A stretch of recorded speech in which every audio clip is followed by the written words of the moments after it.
Franc Vindišar razkriva nekatere podrobnosti razrešitve Marjana Ferjanca. V društvu paraplegikov jugovzhodne Štajerske si želijo novo transportno vozilo. Na celjskem sejmišču se pripravljajo na jubilejni 10. erotični sejem. Nogometaši Celja v soboto proti Mariboru še zadnjič to jesen pred domačimi gledalci.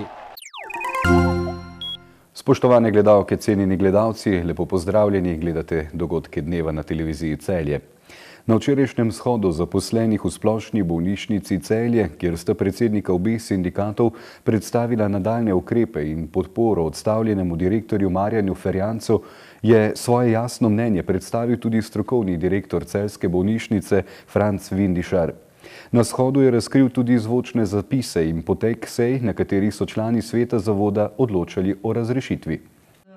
V splošni bolnišnici Celje so včeraj poleg predstavitve mnenj sindikatov, o čemer smo že poročali, pripravili tudi izredno sejo strokovnega sveta. Vse skupaj pa je povezano z odzivom na sklep o razrešitvi poslovnega direktorja bolnišnice magistra Marjana Ferjanca, ki ga je pretekli teden izglasoval svet zavoda. Včeraj je pred zaposlene in javnost stopil tudi strokovni direktor celjske bolnišnice, ki je s Ferjancem tesno delal zadnjih 6 let in ki tako kot celotni strokovni svet v primeru vladne razrešitve Ferjanca tudi sam napoveduje odstop. Čas je, da se v splošni bolnišnici Celje oglasimo, povemo, kje smo in kaj bomo naredili.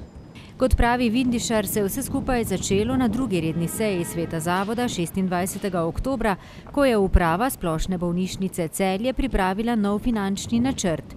Ta je bil brez kakršnekoli obrazložitve zavrnjen. Predstavnica vlade Republike Slovenije, ki je v svetu zavoda v splošni bolnišnici Celje, se je na pripravljen finančni načrt takole odzvala. Sama finančnega načrta pogledala nisem, pa nimam nič slabe vesti, ampak zdi se mi absurdno in zelo žalostna sem, da dobim program dela in finančni načrt za leto 2017, 26. oziroma teden prej na mizo, da se mi ga pošle in da se je direktor dobro ve zaposlovalo in investicije in vse je delalo brez finančnega sprejetega finančnega načrta.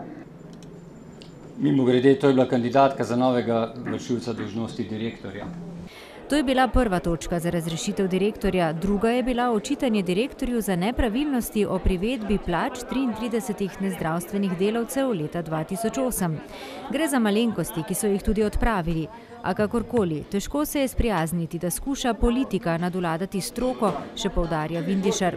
Sam se je večkrat poskušal dobiti tudi z ministrico za zdravje Milojko Kolar Celarc, a neuspešno. Na tretji redni seji 15. novembra letos, na kateri je bil tudi strokovni svet, pa so glasovali že za novega vršilca dolžnosti.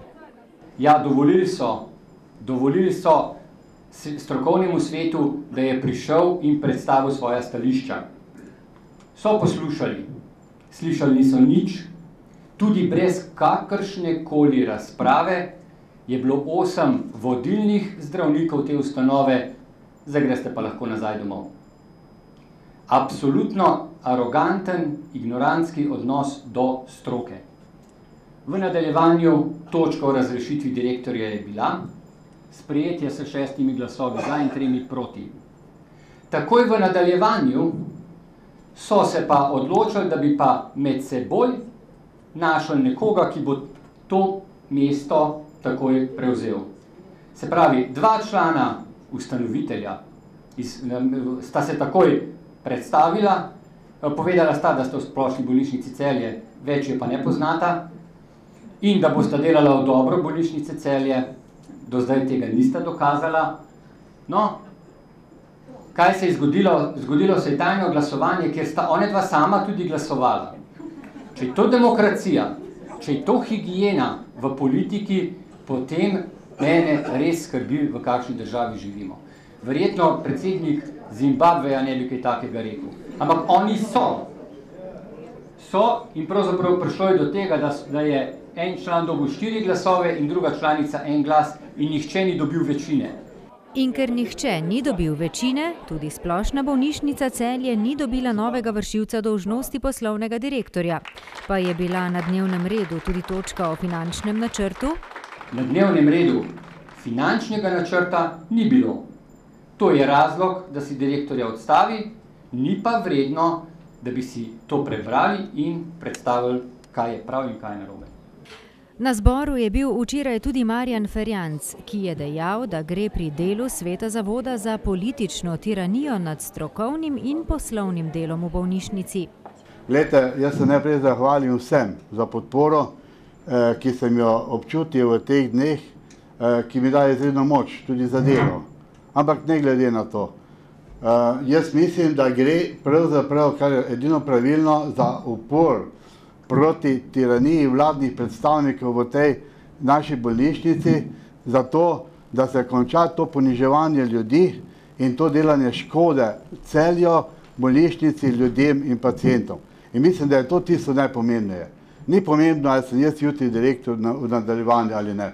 Verjetno bodo v naslednjih dneh sprejeli sklep, da se me razreši in jaz upam, da bodo našli nekoga, ki bo znal voditi to bolnišnico tako, da bo lahko po njegovih 10 letih tudi gledal približno podobo, tako kot jaz lahko sedaj rečem, da smo nekaj naredili. Bilo je zelo težko, naložili so nam bistveno več, nam v Celju kot marsikomu v Sloveniji.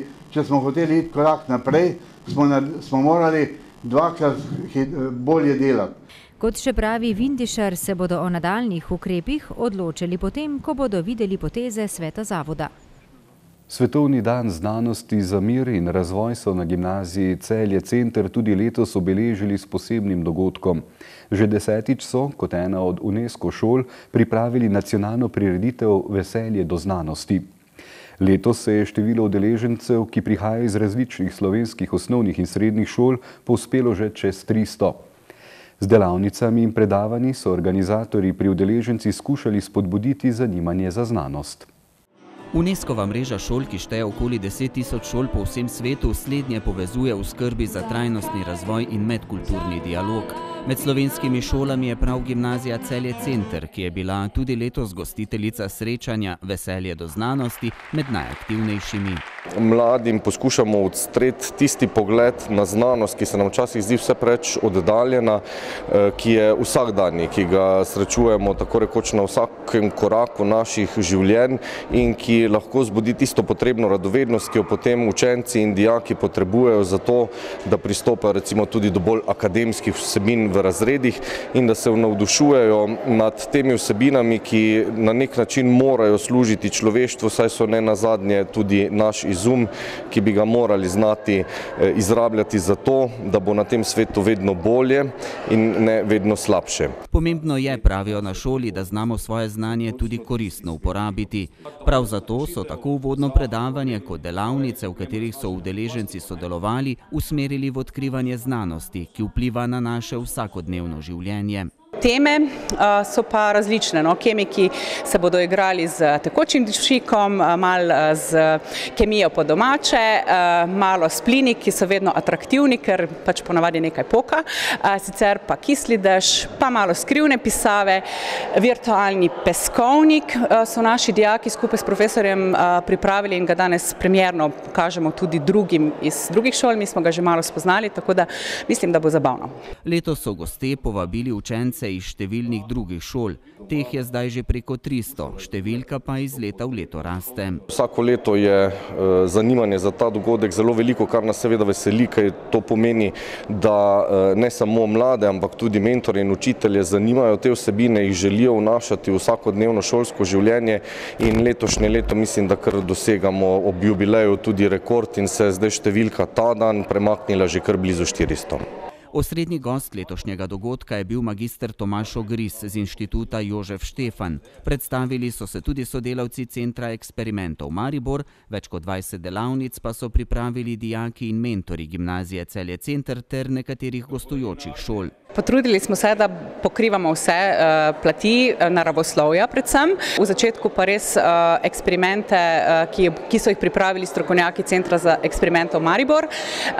En fizik in en kemik, ki bo sta šla bolj na temo danes obnovljivih virov energije in tega, tako da poskušata tudi malo spodbuditi dijake in učence k učenju in študiranju, mogoče tudi naravoslovnih znanosti, ki so malo zapostavljene oziroma imajo otroci nek strah pred njimi.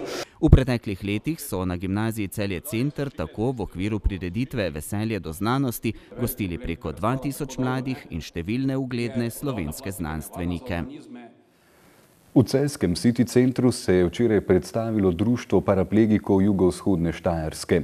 V okviru projekta Kar me ovira, me motivira so skušali zbrati tudi čim več denarja za nakup novega transportnega vozila.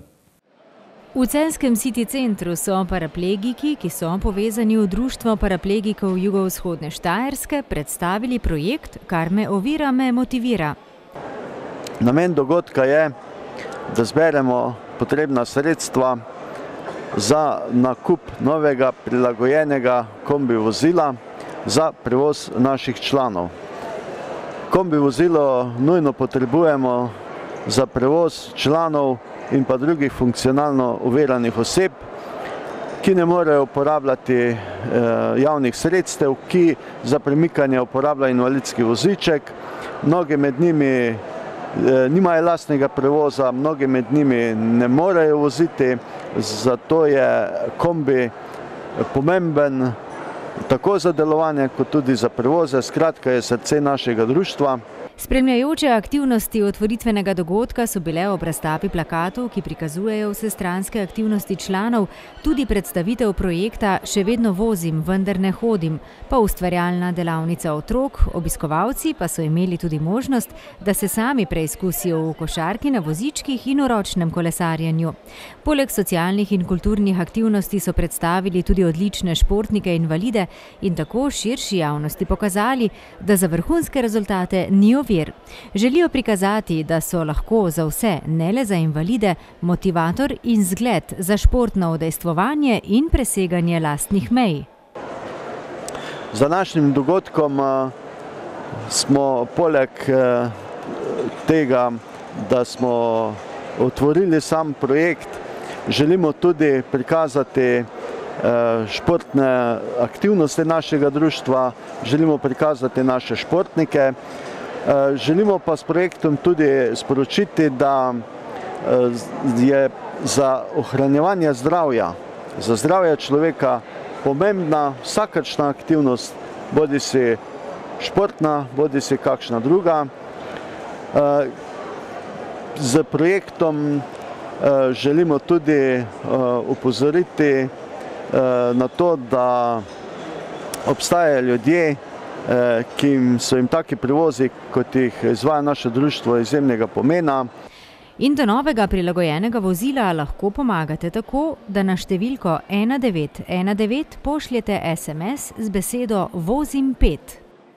Na celjskem sejmišču se bo od 1. do 3. decembra odvijal še zadnji letošnji sejem. Gre za erotični sejem Sloverotika, ki ga bodo pripravili že 10. leto zapored.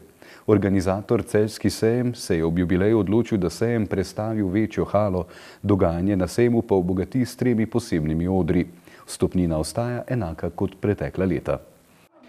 Erotični sejem bodo letos v Celju pripravili že v začetku decembra, kar je skoraj 2 tedna prej kot minula leta. V 10 letih je ta postal eden najbolj dinamičnih in raznovrstnih erotičnih dogodkov v regiji. Ob jubileju ga bodo še nadgradili. Pripravljamo kar nekaj sprememb. Zdaj smo 3 ali 4 leta imeli bolj kot ne podoben koncept. Letos na jubilejnem sejmu pa se selimo nazaj v dvorano L, pravzaprav v zgornje nadstropje L1, nekaj bo tudi spodaj. Sejem bomo obogatili z več tako imenovanimi mini teatri, bistveno več dogajanja. In tudi sam koncept na odru bo malo drugačen. V 3 dneh obljubljajo več kot 70 nastopov na glavnem odru in v 3 mini teatrih, kjer bo možno nastope spremljati od blizu in v bolj intimnem vzdušju. Teater Fantasy Adventures bo namenjen izključno našim obiskovalkam sejma, posebej ljubiteljicam izklesanih teles vročih slačifantov ter doživeti v slogu knjižne erotične uspešnice 50 odtenkov. Teater X-Files pa bo navdušil gejevsko in lezbično publiko ter ljubitelje trdo erotičnih performansov v živo. Tretji mini teater bo posvečen tantri. Tako bo letos prvič na sejmu predstavljena umetnost zapeljevanja in masaže ter čutnost tantrične spolnosti. Kot sporočajo iz umetniške skupine Ekstazija, je tantra umetnost preobrazbe življenja v svoji najvišji obliki. V ljubezenskih tantričnih izkušnji tako erotika ni cilj, temveč učinkovito sredstvo, ki ima svojo vrednost. Organizatorji obljubljajo nekaj novih zvezd erotične industrije, ob jubileju pa se bodo predstavile tudi nekatere artistke, ki so jih obiskovalci v Celju že lahko videli. Posebna paša za oči pa bodo predstavnice in predstavniki evropske zabavne industrije za odrasle, na čelu z Angelino Bril, Coco Demal in Nomi Melone. Ker pa slava erotika ni namenjena samo moškim, bodo zveste obiskovalke prišle na svoj račun ob artističnih vragolijah Slači fantov iz razvpite skupine The Hunks of Desire. Ob dogajanju na odru bo znova na voljo ponudba erotičnih pripomočkov in perila. Predstavili se bodo erotični klubi in masažni saloni. Na vprašanje, ki smo ga zastavili našim razstavljavcem, kaj so trenutno najbolj prodajani erotični pripomočki trenutno v Sloveniji, nam je razstavljalec podjetje Previsio, ki upravlja stranjo svetuzidka.com, izpostavil vibrator V-Vibe Sync. Te pare poveže na nov vzburljiv način, ne glede na to, ali so v istem prostoru ali na drugem koncu sveta, saj ga je mogoče upravljati tudi s pametnim mobilnim telefonom. V spletni fuziji, to je še drugi razstavljalec, ki pa upravlja z večjim številom v Sloveniji uspešnih spletnih trgovin, pa med trendi nakupovanja v erotičnih trgovinah izpostavlja kolekcijo BDMS, Igrat za pare, ki so navdihnile erotične knjižne uspešnice 50 odtenkov. Dogajanje na glavnem odru bosta tudi letos povezovala Oriana Giroto in Tadej Bricelj. Sejem bo v petek in soboto odprt od 17. do 1. zjutraj, v nedeljo od 15. do 22. V petek bodo obiskovalci ob nakupu vstopnice dobili še praktično darilo, v nedeljo bo na voljo posebna skupinska vstopnica 3+1. Za šok na sejmu pa naj bi poskrbel še Damjan Murko.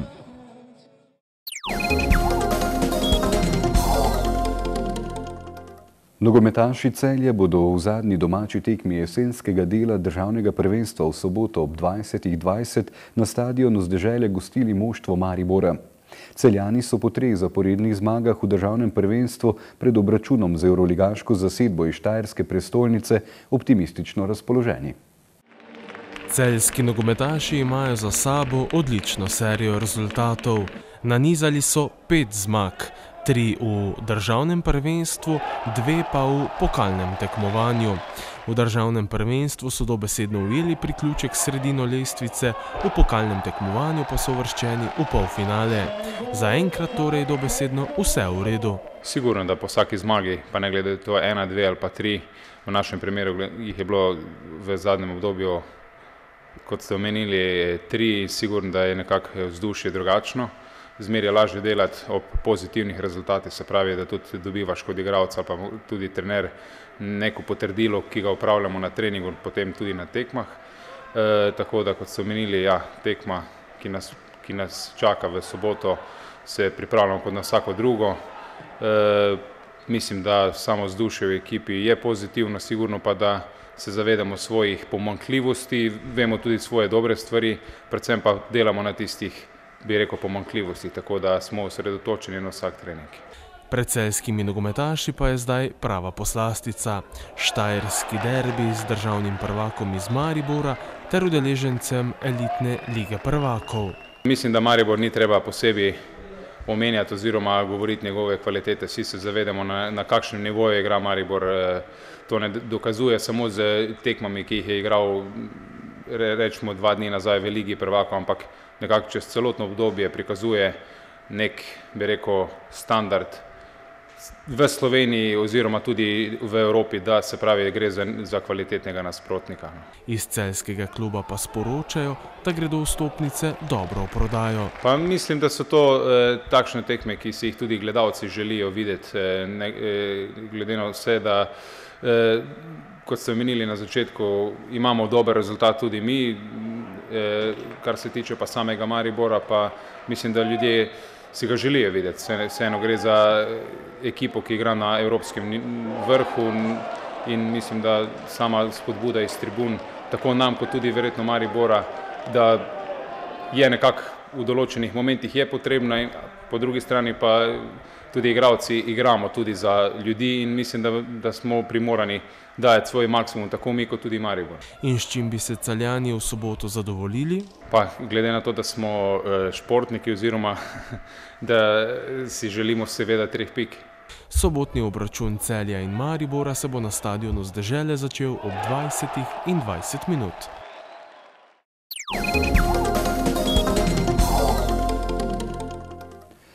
Jutri bo na vzhodu in severu Slovenije deloma jasno, zjutraj bo po nekaterih nižinah severovzhodne Slovenije megla, drugod bo zmerno do pretežno oblačno. Popoldne bo ponekod spet zapihal jugozahodnik. Najnižje jutranje temperature bodo od 1 do 6, v zatišnih legah severne Slovenije okoli -1, ob morju 10, najvišje dnevne od 8 do 16 stopinj Celzija. Soboto bo v zahodnih krajih pričelo deževati, ob morju bo zapihal jugo, drugod se bo nekoliko ukrepil južni do jugozahodni veter. Popoldne se bo dež krepil in širil proti osrednjim krajem, v noči na nedeljo pa bodo padavine zajele vso Slovenijo, predvsem na Primorskem bodo tudi posamezne nevihte. Ohladilo se bo, meja sneženja se bo spustila do nadmorske višine okoli 600 metrov. Zapihal bo severni veter, na Primorskem burja.